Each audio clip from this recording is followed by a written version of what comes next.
And we have this in my country, you have it in your country also. Yeah? You never know what you've got until it's gone. Yeah. The comedian, actor and writer Felix Dexter died last month. You're not even dealing with it, star! He was one of the trailblazers. A comic genius. He went on stage and he did it on his terms. Can you please pay attention? And the audience are falling about. He never sought celebrity status, but Felix was one of the best respected performers in the business. One love, one love. London Underground. Mash up Lucifer good, yes. The screen comes alive when he's on. He had that Richard Pryor thing that he could say a really edgy joke without looking angry. Can we laugh at this? You have to be able to enunciate and pronunciate. Absolute touch. He made comedy slick. So sit back and enjoy this tribute to the one and only Felix Dexter.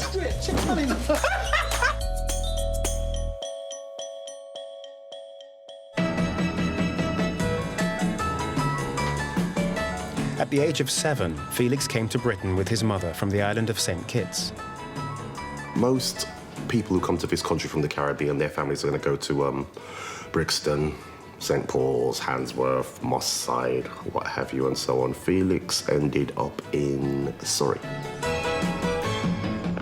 I went to school, I was covered in those prefect badges, you know, from head to toe. I looked like an armadillo, you know?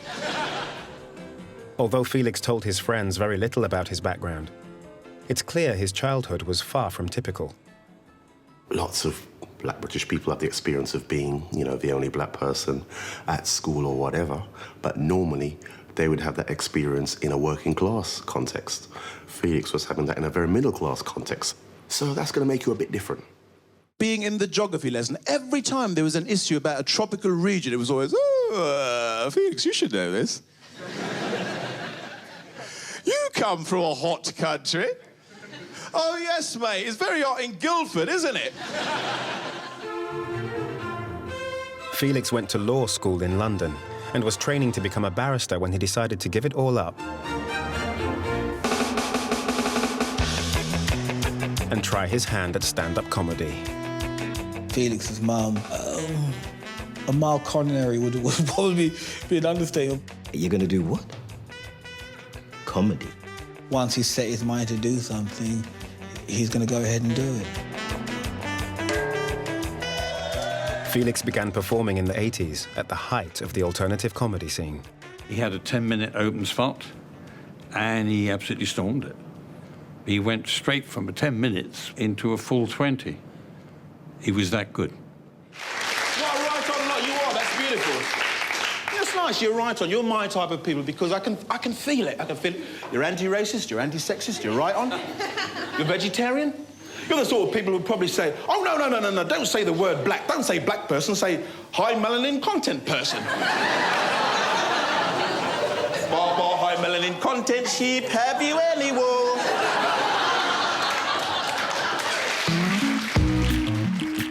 He was a mainstay down at the Comedy Store and Jongleurs and the bigger clubs that we all did all the time. You had to get Felix in. Felix was the headline act. He had a whole routine about wanting to have sex, but being turned down by a sleepy partner, and then trying to surreptitiously masturbate in the bed and being banished to the spare room. Don't do that in here! His Welcome to Scotland look always worked, and it was funny. When I got off the train in Dundee, I got the Welcome to Scotland look. It goes like this. As good as he was as a stand-up, I could see in the early days little voices were coming in. George Anselm, come look, the next door people are going crazy in the street. Me, I always thought it was funny. Come watch them now. Ah! And you think he really loves doing that. You can see he's found a whole new area to move into. By the early 90s, Felix was a fixture on the alternative comedy scene, but he was one of the only black faces. You know, the clubs were all white people, the acts were all white people. There just weren't any black people in the audience.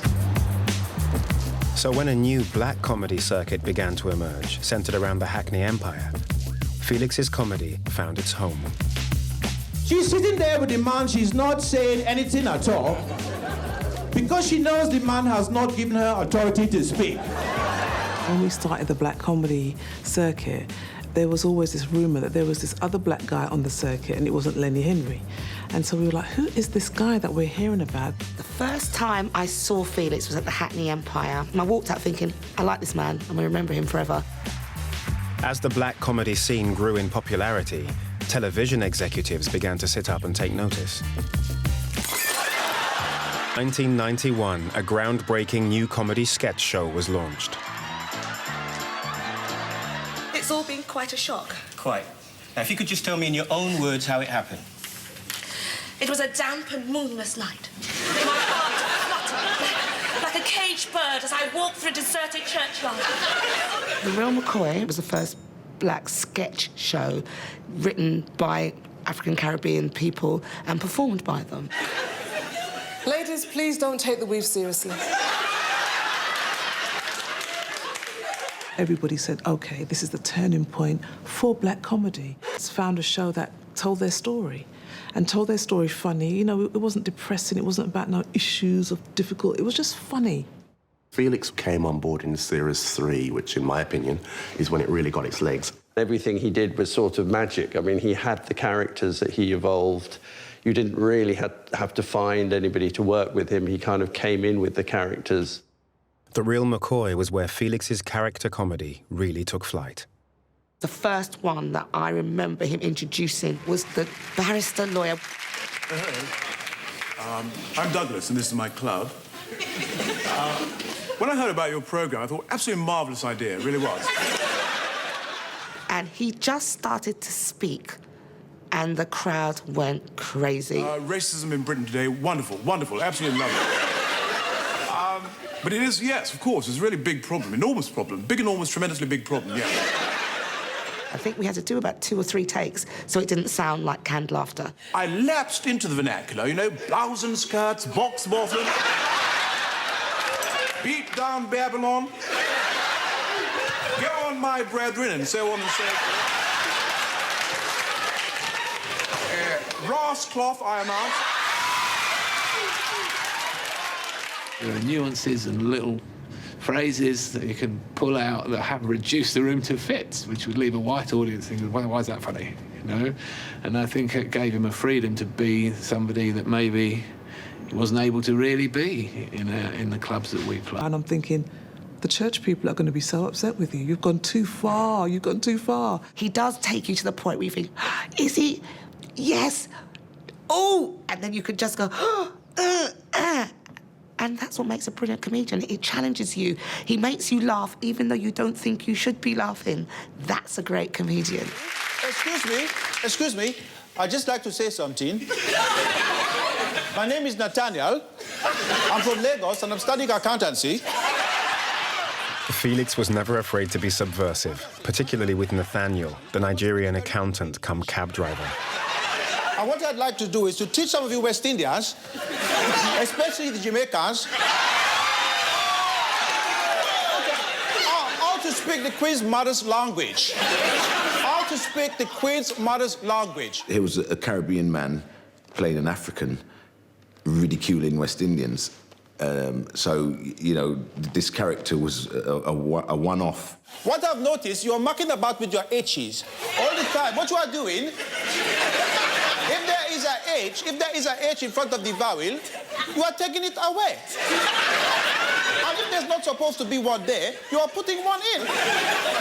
So what you are doing, in your own accent, you are saying things like, my friend Archibald was in the hospital.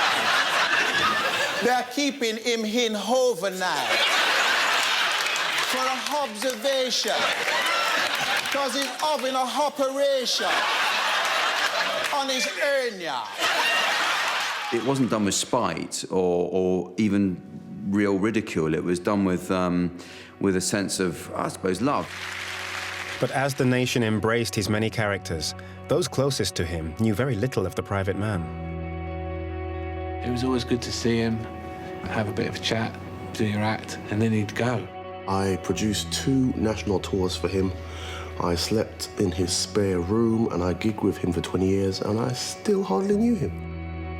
He would come and do the show and leave. And sometimes you might say to him, so, Felix, I don't see you anybody, you know, and he'll go, hey. And you think, you're not going to tell me, are you?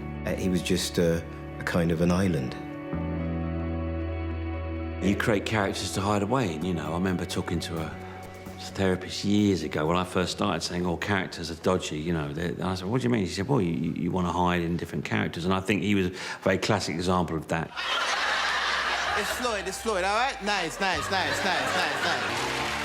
By the mid-90s, Felix and his comic creations were hot property.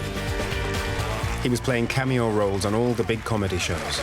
You must call yourself Mr. Fry and Mr. Laurie, and then when you are more famous, you can drop the Mister. Ronnie Biggs, it's not yes or no, is it? Well, yes, it is. Good. Say what you like about Paul Simon and Malcolm McLaren, they gave African music structure. Before, of course, they met these producers. I mean, there was all this drumming the whole time. Drumming. That's the one. Then, when he was offered a part in The Fast Show, Felix met his comedy kindred spirits. Hey, wait! What happened, sir? So come on this time on a buck upon this brethren, eh?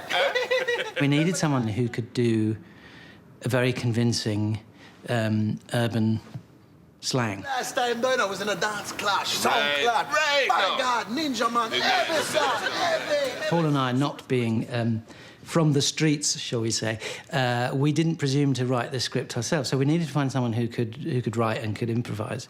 So me turn round, but when me turn back, under the brethren there upon it, you know, I'm dealing with it, yard style. Me just look back and look, all right then, Rockstone, Rockstone. Nope. We can't keep up with us. I don't know what the bloody hell you're on about. Bloody crap.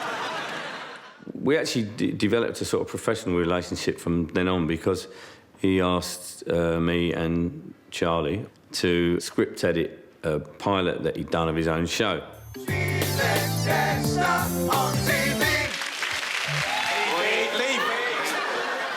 The pilot took the characters from Felix's live act and placed them in a sketch show. Don't tell me I'm backside right. I know I'm right. We thought this was going to be a chance, and so did Felix, you know, for him to showcase his characters on his own. What is going on? Stop! I cannot believe what you're putting the devil into this young girl. Not yet, he hasn't. You know, I'm sorry, I've got no choice. I've got to suck the devil out of her.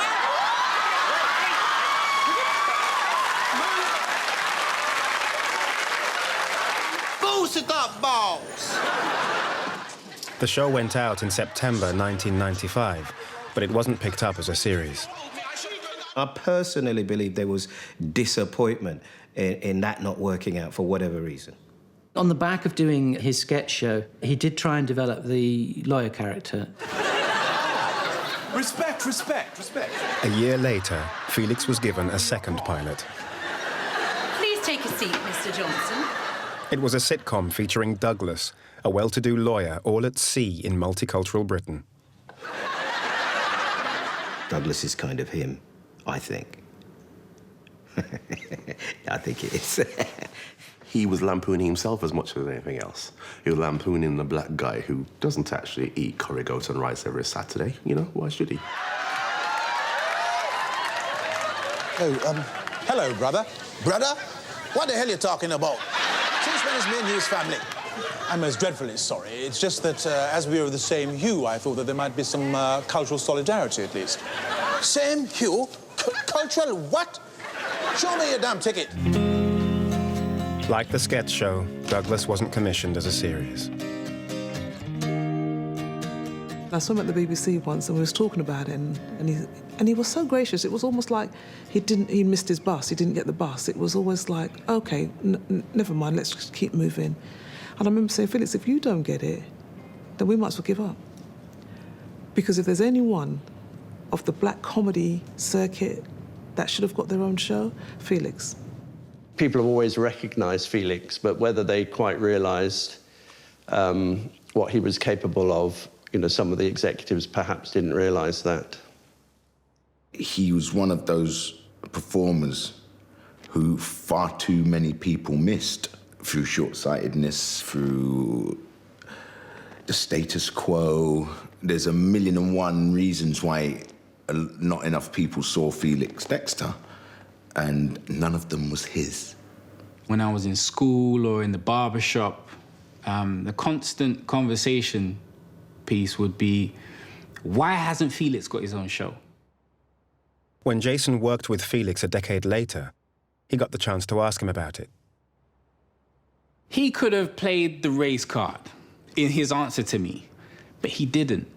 And that made me respect him even more. And that's where one of the major things that I got from him in terms of perseverance. You know, no matter what obstacles are put in front of you, keep going.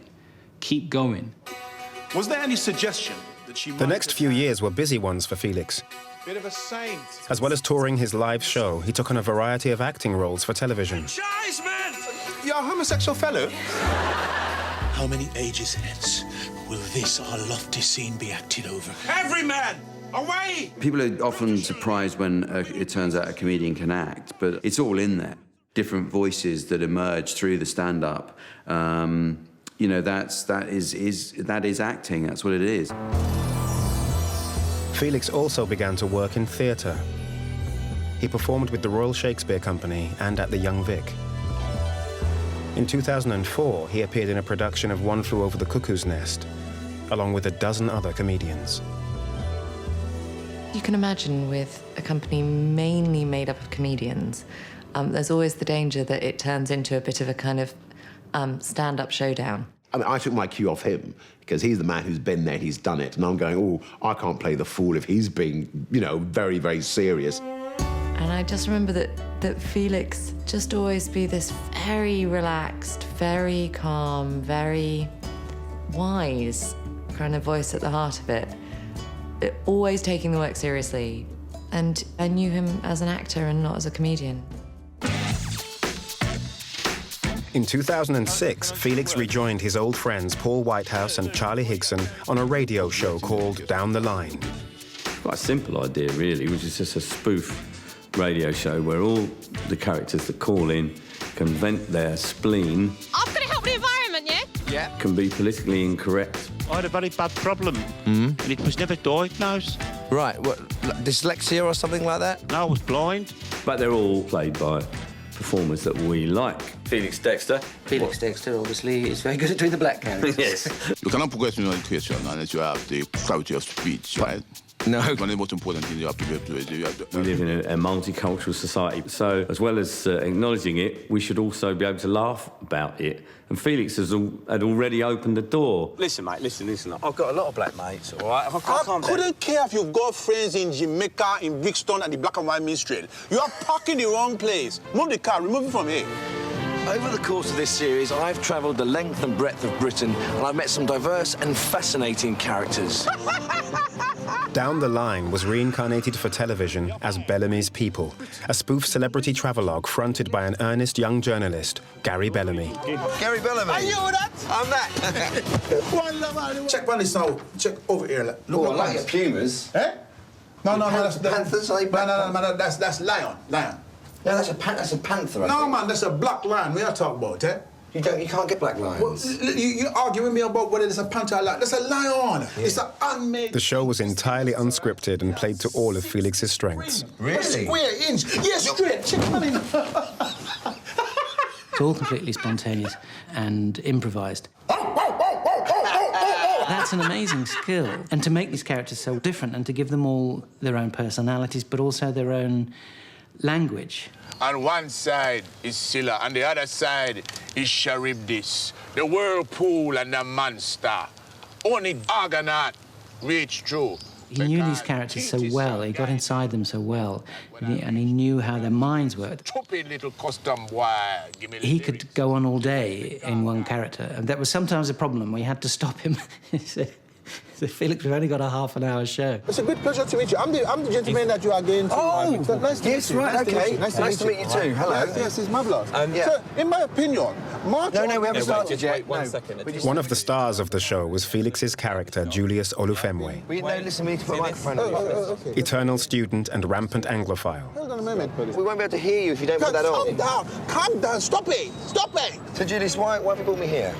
Well, you know, I brought you here to show you, in a sense, what are the most important features of London if we carry on talking about the thing that we must celebrate about England. Yes. The thing about Julius is he is more patriotic and more British than any of the other characters in the show, and he's always picking up Gary Bellamy, the host, for not being British enough. Nelson's column, what a marvellous representation of all the best of English history that can be. That's not Nelson's column. Huh?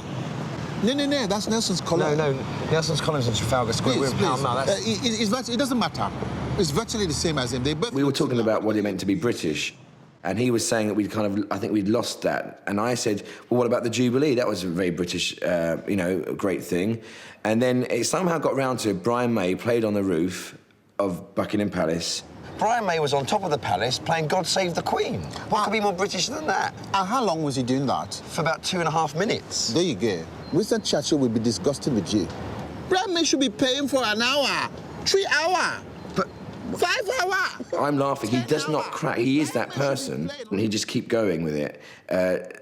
For an hour, 2 hours. What do you mean by people like us? People of breeding, yes. People who abhor the vulgar and the crass, But to be fair, I mean, surely aren't you a bit of a fish out of water living in the countryside yourself? Oh, no, I don't know what you mean. If I come to you, BBC, say, give me TV show, you give me TV show? No. Mr. Khan, the self-styled Muslim community leader in Bellamy's People, eventually became the subject of his own sitcom. And when its creator, Adil Ray, was casting for the series, Felix was top of the list. This is Omar. He's new. Excellent. I always felt that a black Muslim coming up against Mr. Khan would be very funny, and he was the only person we didn't audition for. Everyone else we auditioned for, Felix was the one guy, just called him up, got this thing, do you want to do it? Yes. I don't think he's even got an agent. He was like, yeah, I'll do it. Salam alaikum. I'm delighted to make the acquaintance of such a prominent member of the local community. What's wrong with him? He's from Somalia. Oh. You're always certain that Felix will find the funny here. He'll do something funny. And sometimes very simple lines for Felix. It was, Assalamu alaikum, which is the Muslim greeting. But the way Felix would say it would just crack us up. What are you doing here? You're not even on the bloody committee. I'm taking the minutes of the meeting on the computer. He's our technical wizard. Him? That's what I used to do back in Somalia. You worked in IT? No, he was a wizard. The way Felix played it was very clever, because sometimes there was moments where you weren't sure whether Omar was deliberately winding Mr. Khan up, or is just that was just Omar. During filming, it became clear that Felix was having some health problems. Felix did tell us he was ill, but he would tell us it was a back problem. And looking back now, and you kind of go, OK, now we know what the problem might have been. When we were making the last series of Down the Line in the spring of 2013, we noticed that he was slightly under par. There wasn't the energy in the performances, and he didn't seem as mentally fast. And we got him to do a couple of things again. And he kept apologising and saying, oh, sorry, I've got a bit of a cold at the moment. I'm not feeling too good. To a handful of close friends, Felix revealed the truth.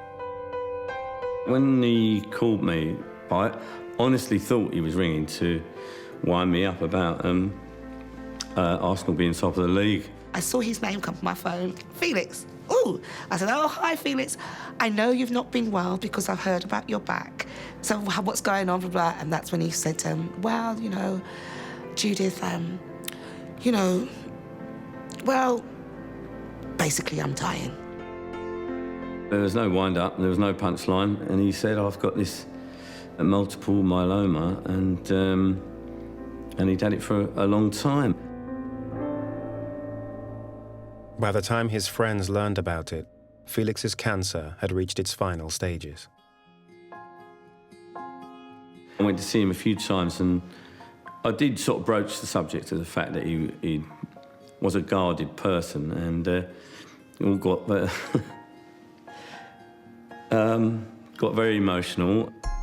Eddie and I went up to the hospice that he was in, and as soon as we walked in, he went, "I should have told you, I'm so sorry. I should have told you, I'm so sorry." And we were like, no, come on, man. We laughed hard until I thought the people at the hospice were going to say, look, they're dying people, you're going to have to keep it down. So for the first week, chatty, great. Second week, a little bit less energy, and by the third week was the last week. And he reached out, and him reaching out to me was just really, really, really touching. On October the 18th this year, Felix died. Although he was never a household name, to his friends and fans, he was simply a legend. He will go down in our history as one of our comic genius, not a black comic genius, a comic genius. He knew his craft to the bone. Excuse me. Can I please interrupt you? Can I please interrupt you? Wait, you West Indians, what are you doing? I can't believe it.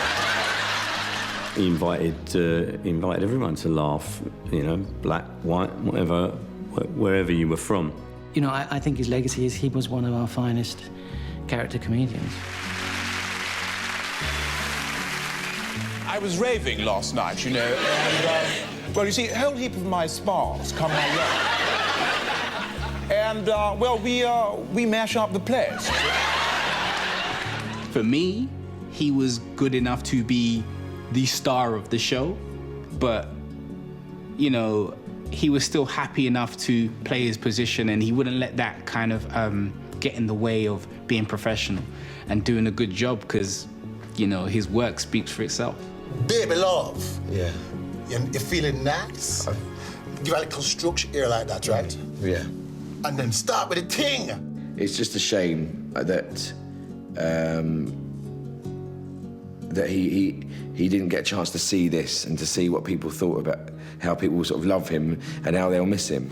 You've been lovely to me. I hope you've enjoyed me. Thanks a lot for listening. Good night to you.